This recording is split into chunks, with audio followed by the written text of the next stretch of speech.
vultures would have had to be herking at the exact same time. Yeah. Hold that thought. Ooh.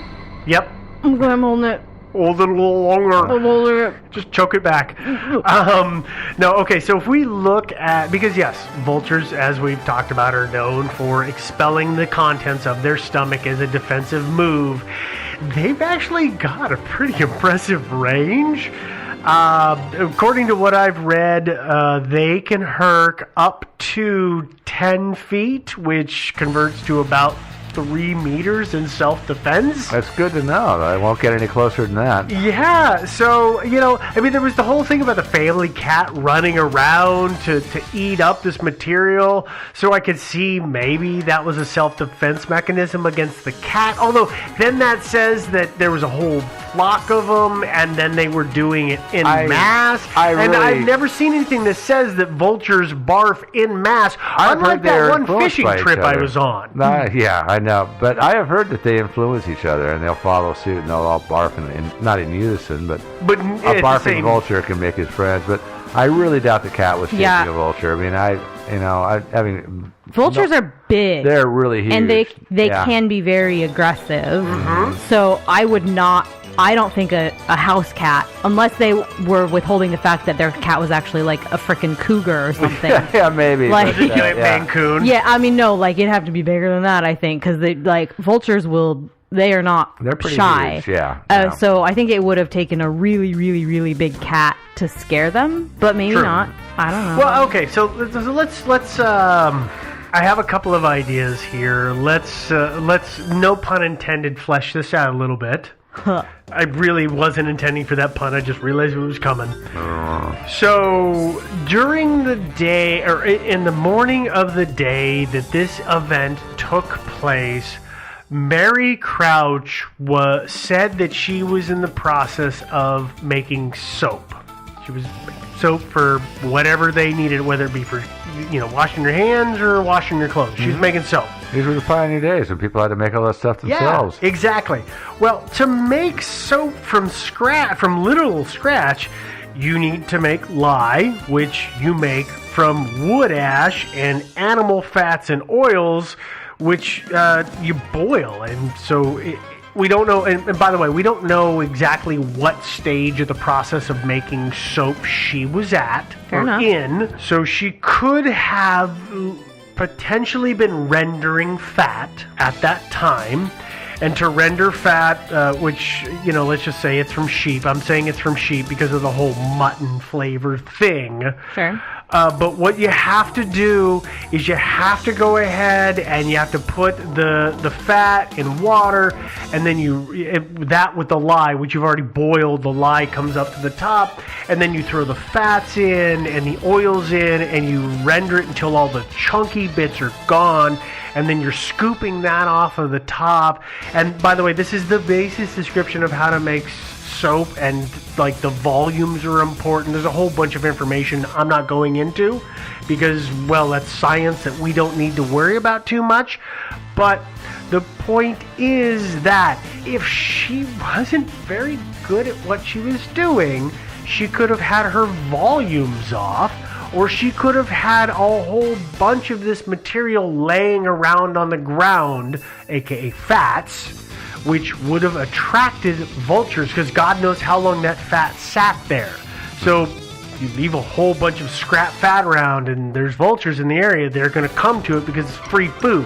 Well, sure, but she would have noticed them, right? Yes. Maybe she went inside to go to the bathroom.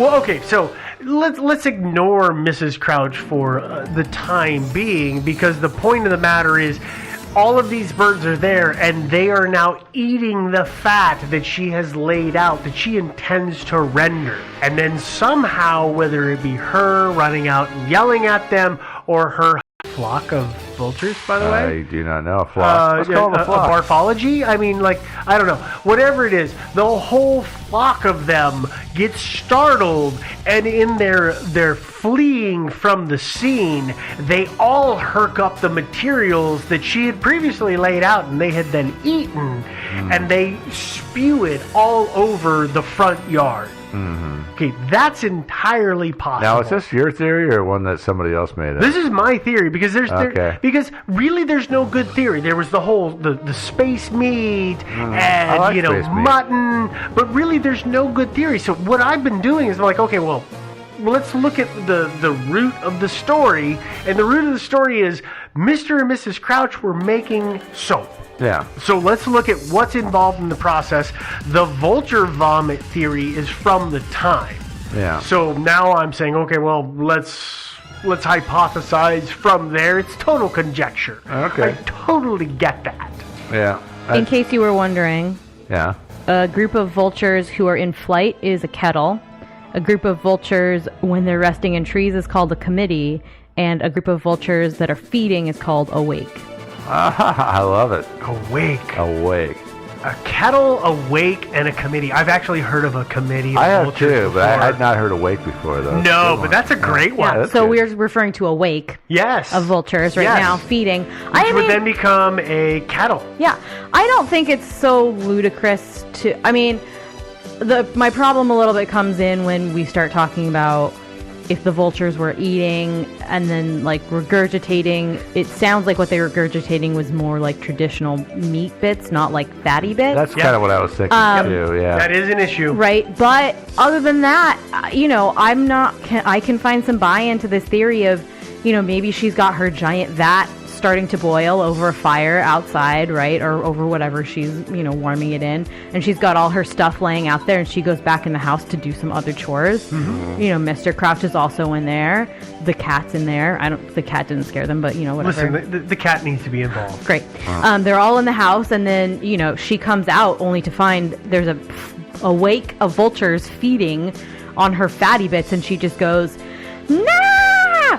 And they just go, and then fly away, and then, or maybe they start to fly away, because I don't know how the mechanism works here. No, I mean, I don't know how the mechanism works. I don't know if it's like a vulture takes off and is like, oh crap, I'm going too slow, I'm going to throw up, or if they like see the fear thing and they just go, and then like take off. But I guess it's possible, because since we don't know the mechanism, they take off, and then meat just starts raining down from the sky, and they're like, what in the world?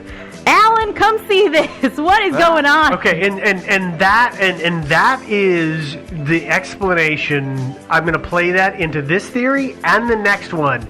And I wasn't going to talk about it until then, but it is that the Crouches may have seen the propulsion of meat out of these vultures and said, we are never telling anybody about that.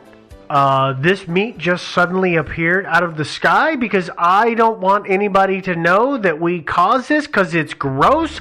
But of course, people are going to show up at our house soon and they're going to see this stuff everywhere. And we have to have an answer for it. Well, so I mean, that would explain, like, they may have narrated their own the story in a manner that avoided where they looked like the idiots for causing it by startling all of these creatures. I don't think that would make them look like idiots, but it could have just been a passing kettle of crows too. I mean, they could have just like been flying by and something scared them. Maybe somebody pranked Herbie, who was the high-strung one, and they pushed it a little too far. Herbie hurled, and everybody else started hurling, and next thing you know... Hurley? Yeah. Hurley, the high-strung vulture. Yeah. And then next thing you know, it's just like all over these guys down below. Sorry, guys, but yeah, they could have been flying by way high. Yeah. Yeah. Okay. I don't know, of the theories so far, this is my favorite theory, but it's still not, like, a good theory. Let me give you another theory. Okay. Because again, the theories that are from the eras and today are really weak, and so I started again looking back at what was going on to try and get an idea. And bad science is what I'm going to title this theory. What I'm saying is that they were making soap. And we talked a little bit about the process of the things that you have to put in to make soap at this time. But one of the things you need to be doing is, again, you need to be boiling the ash to make lye, and then you need to have a good hot fire that's going for at least a half an hour to an hour to get that to boil right. And then you got to start adding the other materials in. Well, it's completely possible that Mary Crouch was really bad at this, and possibly even worse, tried to find a way to shortcut the process. She may have thought, well, doing this all in a kettle or in a giant pot takes forever. It's hard to keep hot. It's hard to keep the fire going. What if I were just to use a pressure cooker? Because pressure cookers in the late 1800s were a thing. They were available. They still are. But they were not nearly as accurate or reliable or foolproof as they are today. And so let's suppose for a minute that she is trying to figure out how to do this in a pressure cooker, and she completely flubs it.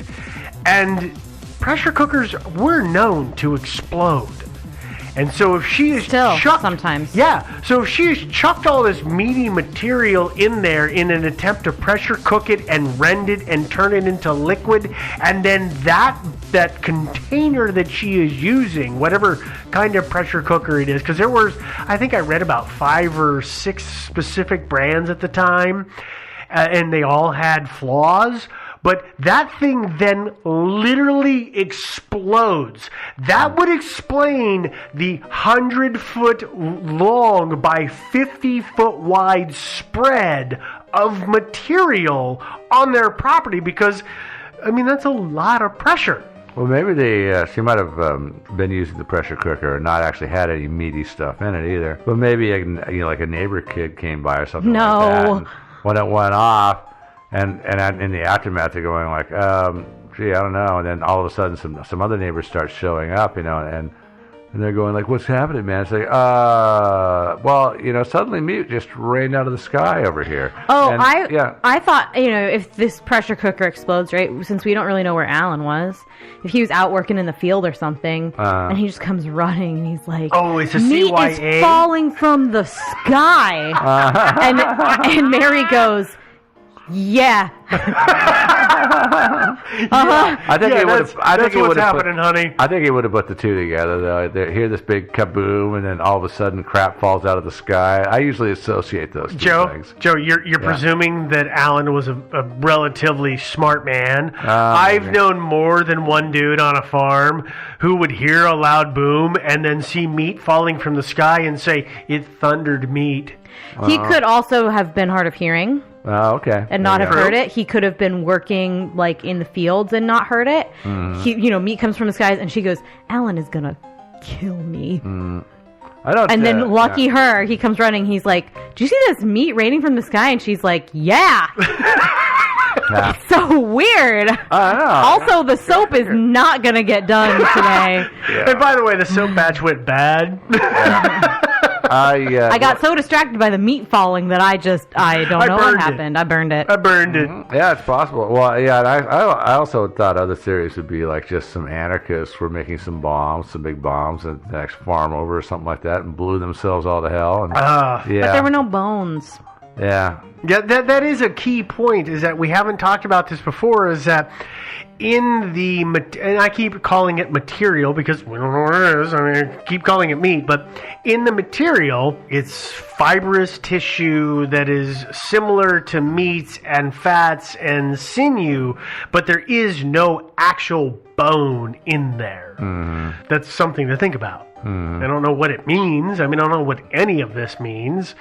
But I do know that the description that we just gave there means that we have to move to the next theory, because we have one more theory left. Well, I wanted to talk for a minute about please. The Oregon meat shower. What? Yeah, we had a meat shower in Oregon. Did you not know about this? Did we? Yeah, we did. When? It was back, I think, early 70s. Okay. Around there. When your mom was is this the whale? Yeah. Oh. You've heard about the whale, right? I have. I was going to make a joke about your mom making soap. Yeah. Go ahead, Joe. Tell our listeners. We know, but tell our listeners. Yeah. It's just they might not, bud. Not everybody's heard this story, but yeah, this freaking huge whale beached itself on the Oregon coast, and this was decades ago. But and actually, if you look on YouTube, you can watch the footage. You can find the news footage. And here's my favorite thing about the news footage. Oh God!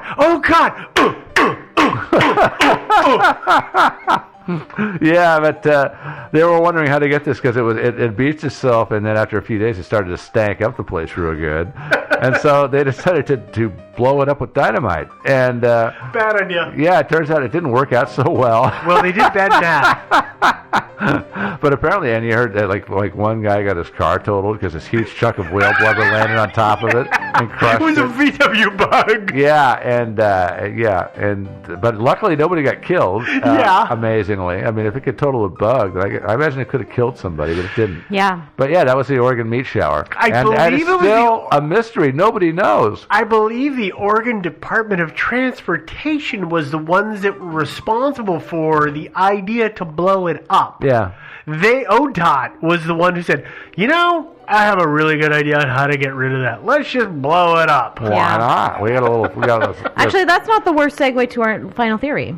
No, they kind of go. They kind of like. Yeah, they both start at the beach. Yeah. So let's move into our final theory because really I've got 2 paragraphs that span 2 pages. The last theory is waterspout with question mark at the end. Waterspout?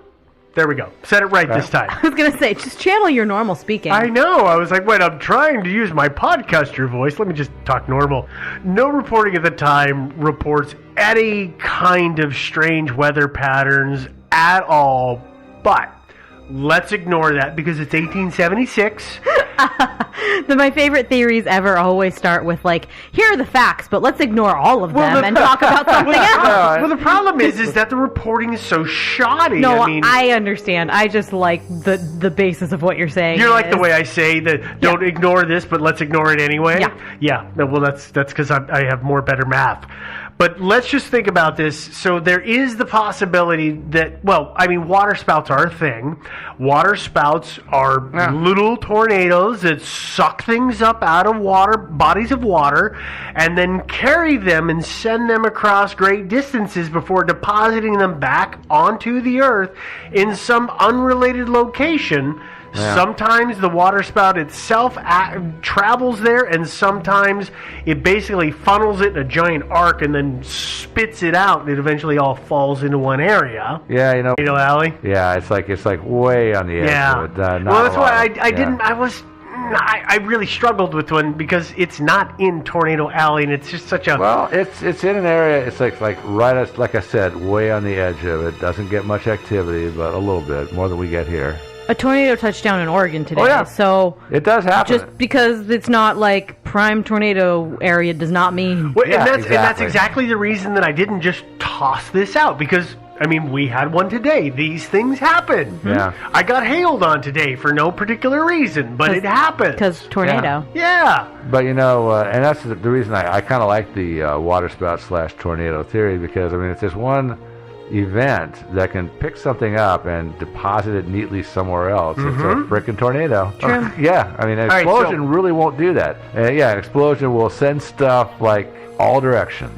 Yeah. But vomit will do the same thing. It's not really unidirectional, but waterspout maybe potentially could. So okay, so let me run through this. Let me read through what I got written here, which is that if some kind of waterspout or mini twister were happen to come into the area and were suck up some kind of weird material, that it would then deposit on the Crouch's property. Well, if we look about 10 to 15 miles away, which, by the way, this converts to 16 to 24 kilometers, there's the town of Farmers, and that at the time was a sort of industrial town, and it had I know I'm going to mispronounce this because... What's that? The Licking River? The Licking River. You know what? I say I'm mispronouncing it because it looks too easy. It looks like licking, but it's probably Liking River. Licking. Yes, but the Licking River runs into Cave Run Lake, which is also in the area. And so I could see a situation, and by the way, there is no historical precedent or record of this kind of processing plant being there. I'm just saying, you know what, maybe it got lost in time, but we as humans have loved to use for centuries natural bodies of water as an avenue to carry our waste away. And so if there were an animal processing facility of some kind, whether it be for sheep or cows or pigs or whatever, and then they were taking these scrap bits they didn't like and they were just dumping it into the river, and then it was flowing down to the lake, and who cares because it settles in the lake and whatever, and then a water spout happens and it sucks all that crap out that was floating downstream and carries it that 10 to 20 miles away, and then luckily enough for the Crouches, drops it on their property. Well, looky there. Congrats, you are now the proud owners of a bunch of discarded meat bits. Well, another reason not to taste the meat, I suppose, if it's been in the river. Yeah. Oh, my God. But well, again, they had heartier stomachs than we do today at that time. Again, though, back in those days, I mean, I like the water spout theory. I don't know about the industrial detritus theory, because it's like... they didn't throw away anything to do with the meat. I mean, that got made into other stuff. I mean, any cut of meat was hamburger, sausage, something. But you know what? I mean, apologize for the poor language here. Yeah. But they used everything to a degree from chicken lips to arseholes. But that is actually not true, because there is a certain amount of material that gets scraped off and falls to the floor and gets shoveled out. So they don't actually use everything. And if you've ever watched an animal get butchered, there's the whole, we use every bit of the animal, we don't let anything. But that's not true, because parts get hacked off and they get thrown away, and there's hunks of meat on bone, and unless you're throwing the bone into the pot and boiling, like, it's almost never as actually efficient as people want to say it is. So there is going to be scraps and bits and pieces that get thrown away. You never use 100%. You may use 90%, but that means that there's a whole... I mean, even haggis is made of that extra bit of animal, but that doesn't mean that the other bits are there. So... Yeah. We don't use it all. True. Yeah, that's my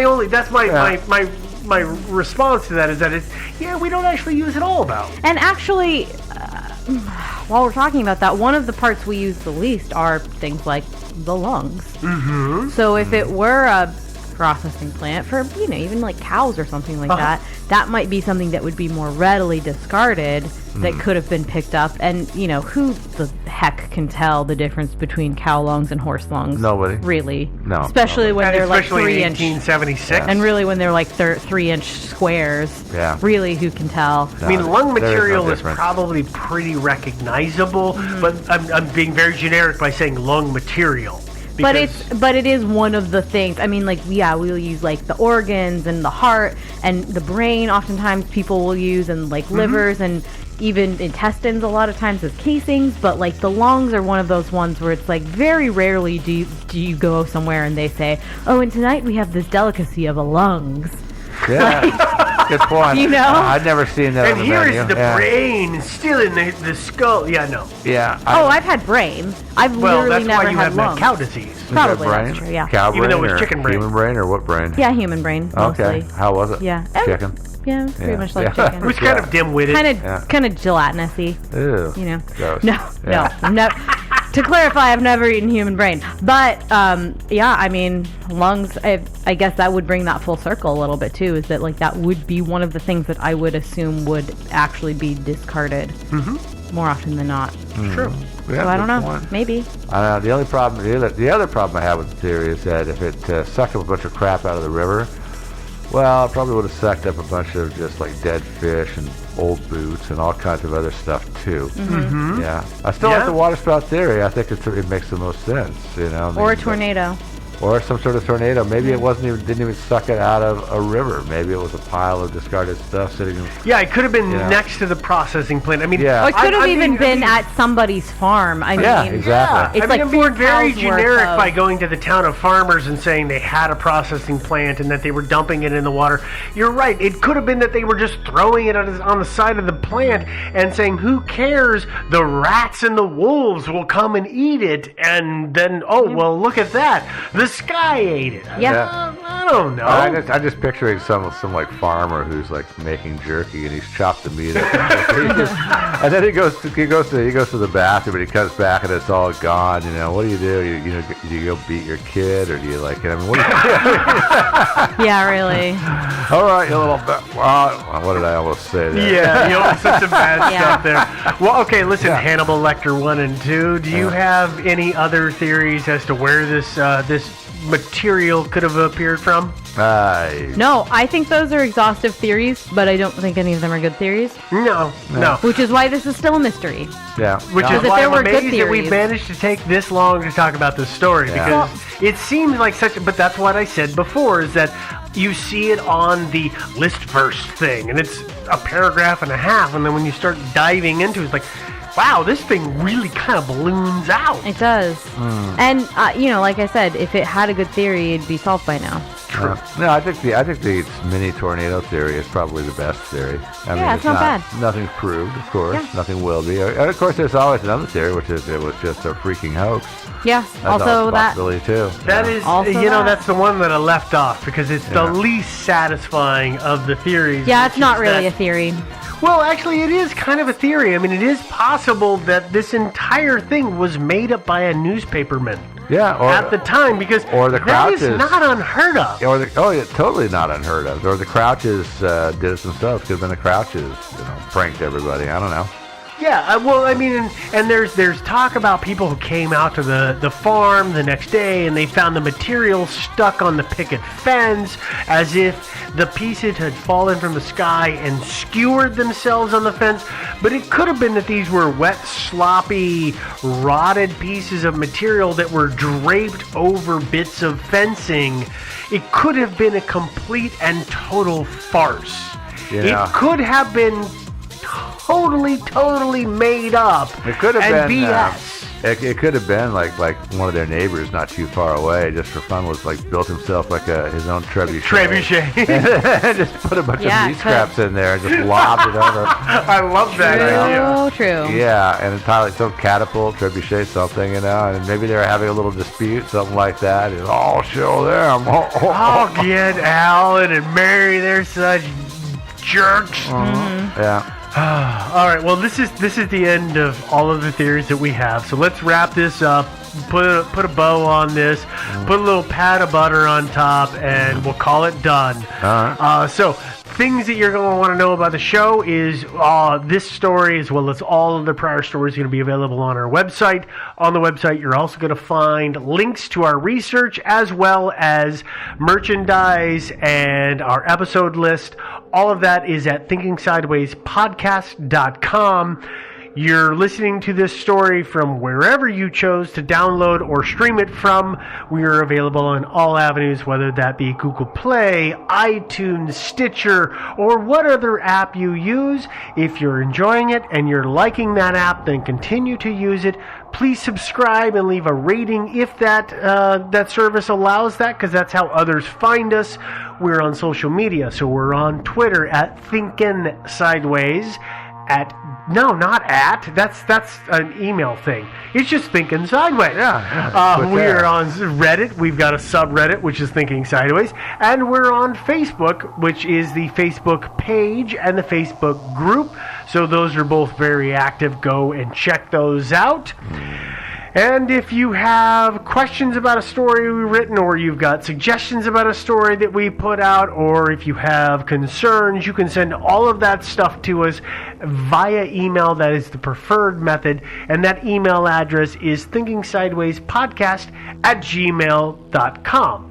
That having been said, I've got nothing else, but I've got a pan in the oven at 350. So unless you guys have anything else, I think we should go chow down. This makes me want to go vegan, man. I don't have any puns. I'm sorry. You know what? A little pat of butter. No. We'll put a little skewer through it. No. With little bacon bits around it. No. What if we put a little paprika on it? We're gonna finish it with salt and sign off.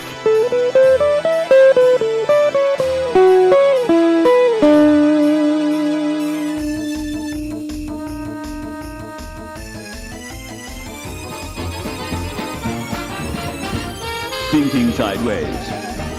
I don't understand. Does not compute. You never know. Insufficient data to formulate a reply. Stories of things we simply don't know the answer to.